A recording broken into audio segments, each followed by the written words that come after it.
bagi saya ketika kita bicara tempat hidup pasti ada yang hidup di atasnya gitu ya.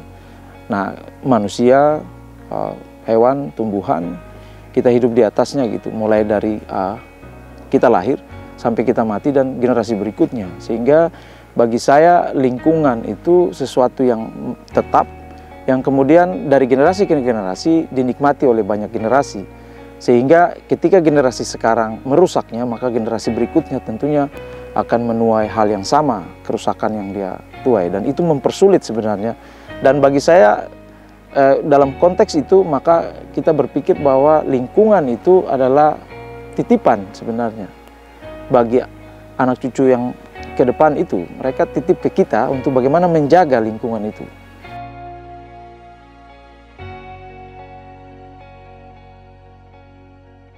Kita tidak mengelola kawasan-kawasan atau memberikan solusi untuk di sini boleh, di sini tidak boleh. Seperti itu. Itu adalah kewenangan pemerintah daerah dalam hal ini dan pemerintah nasional.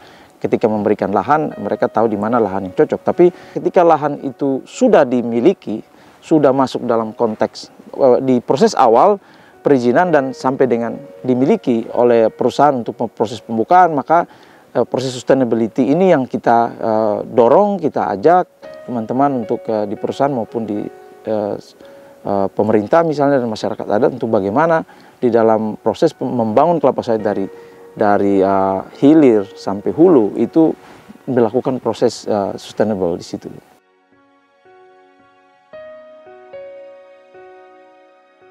Karena Merauke punya keunikan wetland atau kita bilang lahan basah terluas paling tidak di Papua dan mungkin di Indonesia yang kedua atau ketiga begitu setelah Kalimantan, sehingga cocok dengan bidang ilmu saya ketika saya ambil S1-nya akuatik khususnya di freshwater.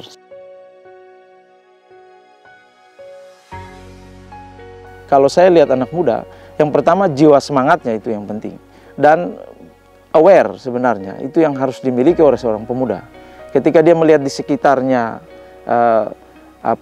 terjadi perusakan lingkungan, harusnya dia sadar bahwa saya berada di lingkungan itu, lalu saya harus bikin apa sebenarnya seperti itu. Bukan dia diam saja atau bahkan apatis dari proses itu. Saya Martinus Cornelis Watimena sebagai koordinator Sustainable Palm Oil Program Papua.